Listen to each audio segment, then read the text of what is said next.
അപ്പൊ അതിനുശേഷം ഇന്നത്തെ ലൈവിലാണ് അതിന്റെ സെക്ഷൻസ് ഒക്കെ നമ്മൾ കണ്ടത്. പവർ ടീമിന്റെ, അതായത് ഇപ്പത്തെ പുതിയതായിട്ടുള്ള ഇവർ രണ്ടുപേരും, അതായത് റസ്മിൻ ആൻഡ് ജിൻഡോന്റെ കുറെ നിയമാവലികൾ നമ്മുടെ എല്ലാവരുടെ അടുത്തും പറയുന്നു, കണ്ടസ്റ്റൻസിന്റെ അടുത്തൊക്കെ പറയുന്നു. കുറെ ഒക്കെ നല്ല നല്ല തീരുമാനങ്ങളാണ്. അതായത് ഫസ്റ്റ് ഒരു 3 days വരെ ഫിസിക്കൽ എഡ്യൂക്കേഷന്റെ ക്ലാസ്, അത് മോർണിംഗ് എല്ലാവരും ഒരുമിച്ച് എക്സസൈസ് ചെയ്യണം. പിന്നെ അതുപോലെ തന്നെ രാത്രി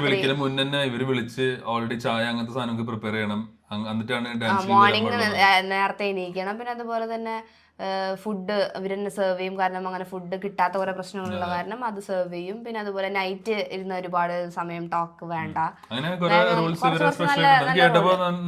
നല്ല റൂൾസ് ആയിരുന്നു. അപ്പൊ തന്നെ ബിഗ് ബോസിന്റെ ഒരു സൗണ്ട് വന്നു, ലൈക്ക് നല്ല ഇതാണ്, നല്ല പവറാണ്. ഇനി ഇവർ അതുപോലെ തന്നെ ഫോളോ ചെയ്യുകയാണെങ്കിൽ ഇത് എന്തായാലും അടിപൊളിയായിരിക്കും എന്ന് തോന്നുന്നു. പക്ഷെ ആ സംഭവങ്ങളുടെ ഇടയിലാണ് വലിയൊരു സംഭവം പൊട്ടിപ്പുറപ്പെടുന്നത്.